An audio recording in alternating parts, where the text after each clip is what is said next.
Okay, my computer just totally froze up.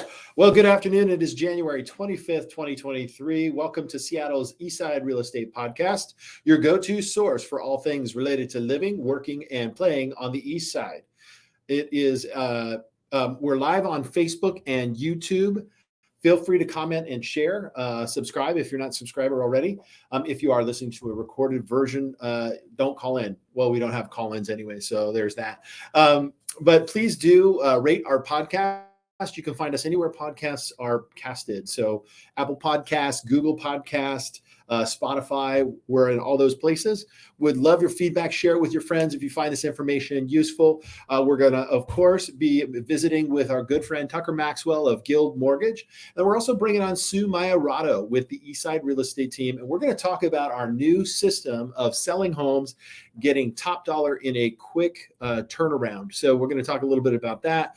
But before we talk about that, we're going to jump into our Real Talk segment. But actually, it looks like based on the topic, I'm going to bring in our good friend Tucker Maxwell with Guild Mortgage, if this works properly. There, Tucker. Hello. Hello, Dan. All right. I think I don't know. I might be having some computer resource problems, but if there is a little delay, please forgive us. Hopefully the content will be worth it. So the Real Talk segment, I decided to bring this into our mortgage moment because it is about the pre-approval and what you need to know in 2023. So let's first, Tucker, let's talk about between pre-approval and pre-qualified. Can you share with our listeners and watchers the difference?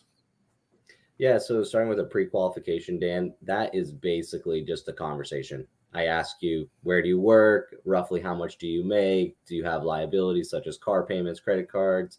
And based on that conversation, it's a rough guideline as to what you could potentially qualify for. But that's really the extent of it. It's just a rough kind of outlook on your potentials.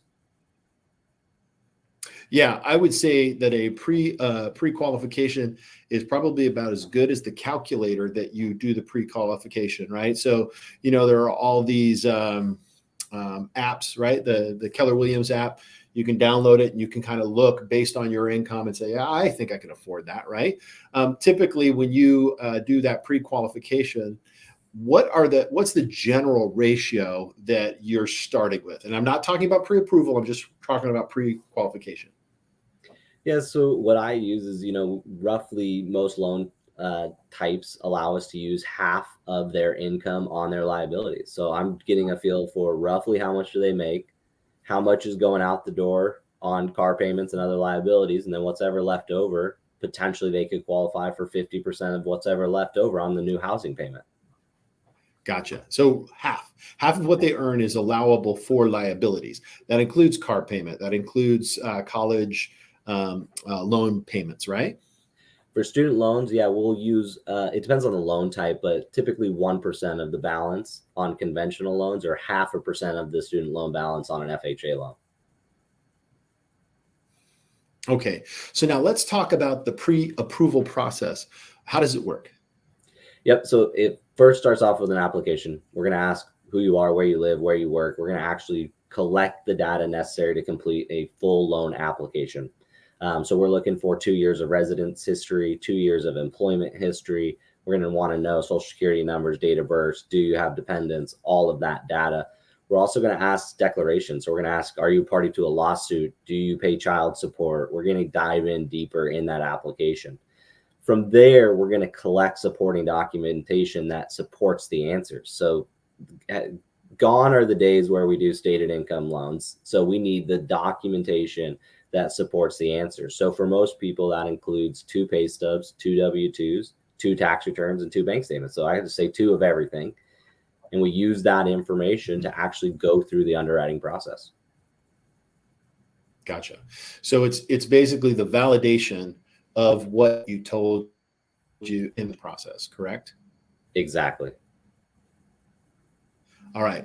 I am going to bring in a surprise guest, not really surprise guest, but Sue didn't know she was doing this, but I'm going to bring her in because Sue works with a lot of our buyers. Good afternoon, Sue. Well, good afternoon and surprise.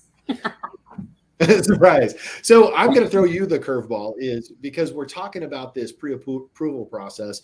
Oftentimes you're out in the field with a buyer from a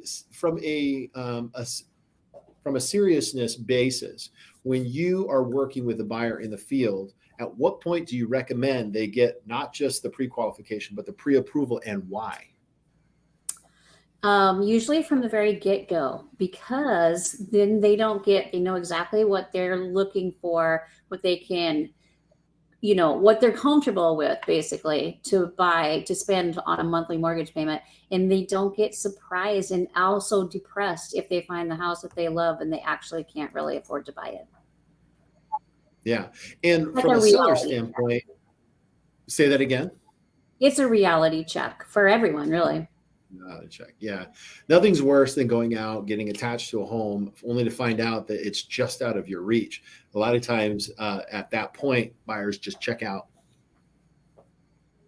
Yeah. I was going to mention from a seller's perspective, we're not in a market that is hyper competitive, but if it's a good agent who understands the selling process, they're going to make sure that that pre-approval letter is solid. They're going to call your lender and just make sure that lender is somebody that they can rely on. Tucker, you probably take calls from listing agents all the time, right? Now there's confidentiality, so you don't ever have to disclose anything like that. But what are you doing when you talk to a seller's? So the buyer wrote an offer on a property, sent over a pre-approval letter. The seller's agent calls you. Typically, what are you doing? What's the conversation like? Yeah. So first, we're validating that underwriting actually occurred. So we're validating the fact that we've taken an application, we have supporting documents in place, and we've gone through the process of issuing a pre-approval. We didn't just do a pre-qualification and send them on their way. And so that's what it is. You nailed it by talking about the sensitivity of the information. We're not sharing credit scores or where they work or their exact debt to income ratio or these factors, but we're just trying to make sure that the listing agent knows that we're involved. They have somebody locally that's responsible for getting this loan to the finish line. So should there be issues that come up during the transaction, they know who to call. And ultimately, so that they can relay that information to their seller and make sure that they know their proceeds are in somebody's hands, right? That they're going to get paid on that date of closing. Yeah. So Sue, as a buyer's agent, like working with a buyer, why is a lender like Tucker who has those conversations, why is that important? Well, it just makes their offer has a lot more strength and foundation to it. And also, just that you said a local lender is so very important, because a lot of times people get pre-approved with all the online mortgage calculators and whatever, we can name the names, but their loan gets passed around from one person to another. They're not in the state. They're usually not in the same time zone. It gets really difficult, convoluted, and could be costly if the closing doesn't happen on time for the buyers. Right. So Tucker, I'll give you the final word. Since you're in charge of this pre-approval process, any final thoughts? No, I think ultimately it's just the first step. So before you get in the car and go and tour homes, we want to make sure you're looking at the right home. So it's not that we're necessarily checking everything, making sure things are right and, running you against the rule book, but we don't want you and your family to go and fall in love with a home only to find out you don't qualify for the home. So it just sets the stage for looking at the right homes that yield the right monthly payments. We're only using the cash that you expected to use to buy the home. So we're not liquidating when it doesn't make sense to liquidate funds. And so it really just starts the process off on the right foot. Awesome. Well, hey, guys, I appreciate bringing you in on the crosstalk for the Real Talk segment. I think it just makes it a lot more interesting rather than me just explaining exactly what the pre-approval process is. So real world examples, what it means for a buyer, what it means for a seller. Awesome conversation. I appreciate that. Now, after the short commercial break, we're going to bring Tucker back on, and we are talking about increased buyers' demand and what we can expect from the Fed meeting next week. Come back after this short break.